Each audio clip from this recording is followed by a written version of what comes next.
Hello guys, आज की video में हम बात करेंगे वेटनरी मेडिसिन के बारे में कि आप कौन सी दवाई या फिर इंजेक्शन अपने पशु को किस डिसीज़ में किस रूट के द्वारा या फिर कितनी डोज में आप अपने पशु को दे सकते हो। तो आज इस वीडियो में इसी टॉपिक पे चर्चा करेंगे। अगर आपने अभी तक हमारा YouTube channel Mukhtiyar pet care subscribe नहीं किया है, नीचे रेड कलर के बटन को दबाकर आप हमारे यूट्यूब चैनल को सब्सक्राइब कर सकते हैं। साथ में बेल आइकॉन ज़रूर दबाएं और नोटिफिकेशन बेल को ऑल पे कर दें ताकि आपको हमारी आने वाली हर वीडियो को नोटिफिकेशन मिल सके सबसे पहले। अब बात करते हैं पशु रोग दवाइयों के बारे में। आप कौन सी मेडिसिन किस डिसीज़ में या फिर किस डोज में कितनी मात्रा के द्वारा अपने पशु को किस रूट के द्वारा दे सकते हो और किन किन लक्षणों में या फिर डिसीज़ में कौन कौन सा इंजेक्शन लगाना है, इसके बारे में बात करते हैं। तो सबसे पहले बात करते हैं पेनिसिलिन इंजेक्शन के बारे में। बेंजाथाइन पेनिसिलिन ये एक पेनिसिलिन का इंजेक्शन है। इसे आप एंटीबायोटिक के तौर पे यूज़ कर सकते हैं, मींस जीवाणुनाशक के तौर पे यूज़ किया जा सकता है ये इंजेक्शन। और किस किस डिसीज़ में यूज़ करना है, तो सबसे पहले आप इसे बफेलो और कैटल में किन किन डिसीजेस में या फिर कौन से लक्षण दिखाई देने में यूज़ कर सकते हैं उसके बारे में बात करते हैं। तो सबसे पहले आप इसे एक्टिनोमियोसिस में यूज़ कर सकते हैं, जिसे हम आमतौर पे लंपिंग जाव बोलते हैं। इसमें पशु के जबड़े में जो है सोजिश पैदा हो जाती है। सोजिश के कारण जो है ऊपर और नीचे का जबड़ा सूजन के कारण पशु को चारा खाने में कठिनाई महसूस होती है और आपके पशु में कमजोरी आती है और पशु के मुंह से दानेदार गाढ़ा तरल जो म्यूकस है वो निकलता रहता है, दानेदार तरल पदार्थ निकलता रहता है। ऐसी स्थिति में, ऐसे रोग में आप अपने पशु को ये इंजेक्शन दे सकते हैं अगर आपके पशु को लंपिंग जाब है। इसके अलावा आप एंथ्रिक्स में ये इंजेक्शन यूज़ कर सकते हैं अगर आपके पशु को एंथ्रिक्स है, जिसे हम मेन तौर पे स्प्लीन की सूजन या फिर बुखार से जाने वाली एक डिसीज जिसका कारण बेसिलस एंथ्रेसिस होता है। रोग जो है पशु के मुंह से या फिर भोजन प्रणाली से शुरू होता है, निकलता है। एंथ्रिक्स में पशु कई बार जो है लक्षण दिखाई दिए बिना ही पशु मर जाता है। अगर आपको लक्षण दिखाई देते हैं तो वो कौन से लक्षण है? पशु अकेला खड़ा रहता है, एकाटिक देखता रहता है, चलने में पशु को कठिनाई महसूस होती है, लंगड़ापन आ जाता है, सांस में तकलीफ महसूस करता है, तेज बुखार हो जाता है पशु को 106 से 107 डिग्री बुखार हो जाता है, कमजोर होता है, पशु में कमजोरी आ जाती है, धड़कन तेज हो जाती है, कान सींग पैर ठंडे हो जाते हैं, नाक और आंखें लाल हो जाती हैं गहरी। इसके अलावा आप ब्लैक क्वार्टर में यूज़ कर सकते हैं, जिसे हम ब्लैक लेग या फिर लंगड़ा बुखार के नाम से जानते हैं। आप इसी रोग में भी आप अपने पशु को ये इंजेक्शन लगा सकते हैं। गोका जाति में पाया जाने वाला जो एक संक्रामक रोग है, पशु को तेज बुखार, नितंब के पास दर्द भरी सूजन होती है, चमड़ी बेजान और तरल भर जाता है। जहाँ पर सोजिश रहती है वहाँ पर चमड़ी में जो है तरल भरा रहता है। हाथ लगाने पर कड़कड़ की आवाज़ आती है। इससे दर्द के कारण पशु में लंगड़ापन आ जाता है, पशु की चाल में पशु लंगड़ा कर चलता है। इसके अलावा ये इंजेक्शन आप टेटनस में यूज़ कर सकते हैं अगर आपके पशु को टेटनस है। टेटनस रोग किसी जख्म के द्वारा पशु के शरीर में प्रवेश करता है। टेटनोस्पाज्मिन के द्वारा उत्पन्न होने वाला ये एक संक्रामक रोग है जो अधिकतर प्राण घातक रोग होता है। इसमें पशु के जबड़ों का खींचे जाना, मांसपेशियों में ऐंठन आना, पशु के शरीर का पीछे की ओर मुड़ जाना या फिर धनुष के आकार में मुड़ जाना, पशु को दौरे पड़ना या फिर जो है श्वासनीय ऐंठन होना, अंत में पशु की मौत हो जाना, ऐसे जो लक्षण है आपको दिखाई दे सकते हैं टेटनस में। अगर आपको ऐसे लक्षण दिखाई देते हैं तो भी आप ये इंजेक्शन अपने पशु को दे सकते हैं। इसके अलावा आप आर्थराइटिस, जिसे हम इन्फ्लामेशन ऑफ जॉइंट्स बोलते हैं, या फिर जोड़ों की सूजन, अगर किसी भी प्रकार की जोड़ों की सूजन है आपके पशु में, उसमें भी ये इंजेक्शन आप यूज़ कर सकते हैं। इसके अलावा मिस्टेटस में यूज़ कर सकते हैं अगर थनैला रोग है, लेवे की या फिर अडर की सोजिश है, या फिर जो है दूध है फटा हुआ निकलता है दही की तरह, उसमें आप इस इंजेक्शन को यूज़ कर सकते हैं। मैट्रिटिस में आप इस इंजेक्शन को यूज़ कर सकते हैं अगर, जिसे हम इन्फ्लामेशन ऑफ यूट्रस या फिर गर्भाशय की सोजिश बोलते हैं, बच्चेदानी की सोजिश बोलते हैं, उसमें भी ये इंजेक्शन आप यूज़ कर सकते हैं। इसके अलावा आप हेमोरेजिक सेप्टिसीमिया, जिसे हम HS या फिर जो है गलाघोटू रोग बोलते हैं, पशुओं का एक भयानक रोग जिसे हम गलाघोटू कहते हैं। यह रोग पार्चुलिसा माल्टोसिडा जीवाणु से होता है। पशु को तेज बुखार होता है, लार का टपकना या फिर गले के नीचे सोजिश होना, सांस का बंद होना आदि जो लक्षण है इसमें उत्पन्न होते हैं। इलाज ना करने पर पशु की 24 घंटे के अंदर अंदर मौत हो सकती है। तो आप ये इंजेक्शन इसमें भी आप अपने पशु को दे सकते हैं। इसके अलावा हॉर्स में आप किस किस डिसीज़ में ये इंजेक्शन आप अपने पशु को दे सकते हैं? आप स्ट्रेंगल्स में इसे यूज़ कर सकते हैं। श्वास प्रणाली में दबाव के कारण दम घुटना या फिर कंठ घोटन में आप ये इंजेक्शन अपने हॉर्स को दे सकते हैं। Corny bacterial pneumonia of falls, जिसे हम बसेरों के फेफड़ों में सोजस, ठंड लगना, बुखार चढ़ना या फिर छाती में दर्द या फिर खांसी होना, ऐसे में भी आप अपने बसेरों को दे सकते हैं। टेटनस में आप ये इंजेक्शन लगा सकते हैं। टेटनस के लक्षण जो है मैं आपको पहले बता चुका हूँ। आप घोड़ों में इन सभी रोगों के लिए या फिर सभी डिसीजेस के लिए आप ये इंजेक्शन लगा सकते हैं। इसके अलावा स्वाइन में आप टेटनस के लिए इसे यूज़ कर सकते हैं।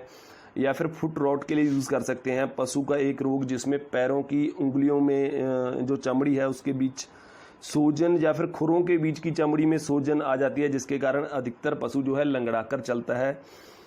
ऐसी स्थिति में आप अपने पशु को जे इंजेक्शन जो है बेंजाथाइन पेनिसिलिन लगा सकते हैं।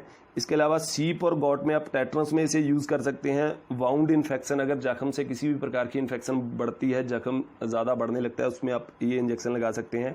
आरटीआई में यूज़ कर सकते हैं। रिस्पिरेटरी ट्रैक्ट इन्फेक्शन, जिसे हम श्वास नली से लेकर या फिर नाक से लेकर फेफड़ों तक की जो भी जो ट्रैक्ट है उसमें किसी भी प्रकार की इन्फेक्शन है, उसमें आप अपने पशु को ये इंजेक्शन दे सकते हैं। इसके अलावा आप डॉग और कैट में आरटीआई में यूज़ कर सकते हैं। रेस्पिरेटरी ट्रैक्ट इन्फेक्शन या फिर अदर इन्फेक्शन जो है जो किसी भी सबकैपिटल ऑर्गेनिज्म से होती है, उसमें आप ये इंजेक्शन अपने पशु को लगा सकते हैं। अब जो बात करते हैं इसकी डोज के बारे में कि आप कितनी डोज अपने पशु को लगा सकते हैं। अगर आपको ये लक्षण अपने पशु में दिखाई देते हैं, चाहे वो किसी भी प्रकार का पशु है, उसमें आपको लक्षण दिखाई देते हैं, तो आप कितनी डोज अपने पशु को लगा सकते हैं। तो कैटल, हॉर्स, सीप, गॉट और स्वाइन को आप 12,000 इंटरनेशनल यूनिट पर केजी बॉडी वेट के हिसाब से आप IM रूट से ये इंजेक्शन जो है अपने पशु को लगा सकते हैं।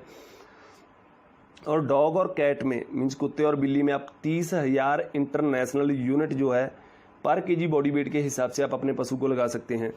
लेकिन आपने ये ध्यान रखना है कि आप इसे कंबाइन कैसे करेंगे कि आपके पशु के वेट के हिसाब से आप कितना इंजेक्शन या फिर कितना इंटरनेशनल यूनिट आप दे सकते हैं। तो इसकी पूरी जानकारी आपको जो है इंजेक्शन के रैपर पे मिल जाती है। बात करते हैं इस इंजेक्शन को लगाने के लिए आपने कुछ सावधानियों का ज़रूर ध्यान रखना है कि आप इसे डीप इंट्रामस्कुलर एडमिनिस्ट्रेशन ओनली लगाएं, मीन्स आप डूंगा मांसपेशीगत इंजेक्शन ही लगाएं। और आप जो पेनिसिलिन हाइपर सेंसिटिव एनिमल्स हैं उनमें अवॉइड करें इस इंजेक्शन को। तो इसके बाद बात करते हैं कि आप कैसे कंबाइन करेंगे या फिर आप कैसे डोज निकालेंगे आप अपने पशु के हिसाब से, आपने कितनी डोज अपने पशु को देनी है।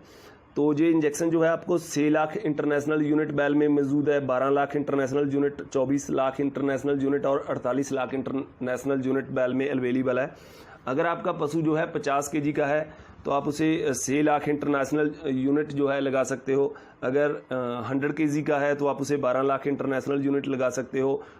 200 kg का है तो आप उसे 24 लाख इंटरनेशनल यूनिट लगा सकते हो। 400 साढ़े 400 kg का है तो आप उसे 48 लाख इंटरनेशनल यूनिट जो है लगा सकते हो। इसके बाद बात करते हैं फॉस्फोस इंजेक्शन जूरीमिन के बारे में। ये एक बीरबैक कंपनी का इंजेक्शन है। इसके अलावा आप MSD का टोनोफोस्फोन इंजेक्शन भी यूज़ कर सकते हैं। तो आप ये इंजेक्शन किस किस डिसीज़ में या फिर किन रोगों में यूज़ कर सकते हैं, किस डोज के द्वारा आपने लगाना है। इसमें सोडियम एसिड फास्फोट होता है 400 mg, जो बराबर होता है 79.4 mg एलिमेंट फास्फोस के बराबर 1 ml में। तो आप इसे कौन कौन से रोग में लगा सकते हैं अपने पशु को, अगर आप कौन कौन से आपको लक्षण दिखाई दें जिसमें आप ये इंजेक्शन अपने पशु में यूज़ कर सकते हैं। तो सबसे पहले आप इसे रिक्टस में यूज़ कर सकते हैं।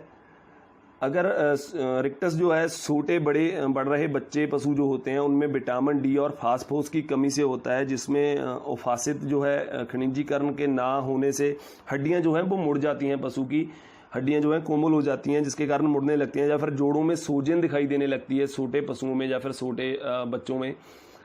ऐसी स्थिति में आप इसे यूज़ कर सकते हैं इस इंजेक्शन को। अगर आपको लगता है कि आपके पशु को विटामिन D या फिर फास्फोरस की कमी है जिसके कारण आपके पशु को रिक्टस हो रहा है, उसमें आप इस इंजेक्शन को अपने पशु को लगा सकते हैं। इसके अलावा आप अपने पशु को ये इंजेक्शन ओस्टियोमलेशिया में यूज़ कर सकते हैं। इसमें पशु की हड्डियां जो है कोमल होना जिसका कारण होता है। अगर आपके पशु को खनिज तत्वों की कमी होना, विटामिन D और फास्फोरस की कमी से हो सकता है। हड्डियों और जोड़ों में दर्द या फिर चाल में सख्ती या लंगड़ापन आ जाता है आपके पशु में। कई बार होता है कि चलते चलते पशु के जोड़ों से कड़कड़ की आवाज़ें आने लगती हैं या फिर पीठ जो है कमान की तरह मुड़ जाती है। ऐसी स्थिति में आप या ऐसे लक्षण में, ऐसी डिसीज़ में अपने पशु को जो इंजेक्शन जो है टोनोफोस्फोन या फिर यूरीमिन जो है फास्फोरस का इंजेक्शन आप अपने पशु को दे सकते हैं अगर आपको ऐसे लक्षण या ऐसी डिसीज़ दिखाई देती है। इसके अलावा आप स्टंट ग्रोथ के लिए यूज़ कर सकते हैं। अगर आपके पशु की सही तरीके से जो है ग्रोथ नहीं हो रही है, आपके पशु की जो बढ़ने की ग्रोथ है वो सही नहीं है, उसके लिए आप इसे यूज़ कर सकते हैं। पिका के लिए यूज़ कर सकते हैं। कॉपर, फास्फोरस या नमक जैसी तत्व की कमी से यह रोग होता है जिसमें पशु जो है अखाद्य वस्तुएं खाने लगता है या फिर लिफाफे खाता है या फिर जो है अपना गोबर खाने लगता है। ऐसी स्थिति में आप इसे यूज़ कर सकते हैं। डायबिलिटी में इसे यूज़ कर सकते हैं अगर आपके पशु में कमजोरी है। तो भी आप ये इंजेक्शन लगा सकते हैं। इसके अलावा आप एनियोस्ट्रस, जिसे हम पशु का हीट में ना आना, अगर आपका पशु हीट में नहीं आता है, ऐसी स्थिति में आप ये इंजेक्शन फास्फोरस का इंजेक्शन जो है अपने पशु को लगा सकते हैं। अगर उसको फास्फोरस की कमी है, उसकी वजह से आपका पशु हीट में नहीं आ रहा है, तो ये इंजेक्शन आप अपने पशु को दे सकते हैं। इसके अलावा आप इनफर्टिलिटी में यूज़ कर सकते हैं। अगर आपके पशु में बांझपन है, आपका पशु गाभन नहीं ठहर रहा है, उसके लिए भी अगर फास्फोरस की कमी है कहीं, तो आप ये इंजेक्शन आप अपने पशु को लगा सकते हैं। इनके अलावा कैल्शियम फास्फोरस इम्बैलेंस, जैसे कैल्शियम और फास्फोरस का संतुलन पैदा होना, ऐसी स्थिति में आप अपने पशु को ये इंजेक्शन लगा सकते हैं। टेटनी में यूज़ कर सकते हैं। इसमें पशुओं की मांसपेशियां जो हो उसमें सुन्नता आने लगती है, ईंठन आने लगता है, पशु की मांसपेशियां सुन्न होने लगती हैं और पशु गिरने लगता है या फिर एक जगह बैठ जाता है तो उसे खड़ा होने में तकलीफ महसूस होती है, मांसपेशियों में ईंठन आना, ऐसी स्थिति में आप इसे इंजेक्शन को यूज़ कर सकते हैं। अगर आपके पशु को टेटनी है तो उसमें ये इंजेक्शन आप अपने पशु को लगा सकते हैं।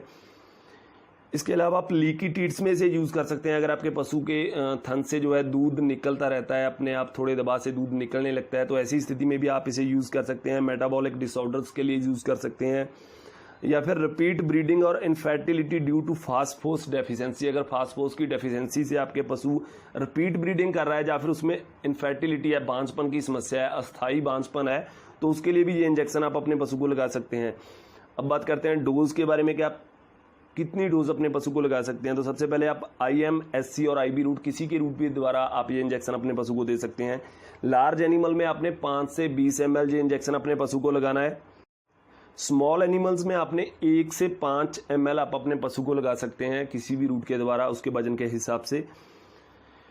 तो ये थी हमारी वीडियो वेटनरी मेडिसिन के बारे में कि आप कौन सी वेटनरी मेडिसिन या इंजेक्शन अपने पशु को किस डिसीज में दे सकते हैं या फिर कौन से लक्षण प्रकट होने पर लगा सकते हैं। तो अगर आपको ये वीडियो अच्छी लगी तो लाइक कीजिए हमारी इस वीडियो को। आपके एक लाइक से हम बहुत ज़्यादा मोटिवेट होते हैं। शेयर करें अपने दोस्तों के साथ ताकि उनको भी वेटनरी मेडिसिन के बारे में पता चल सके।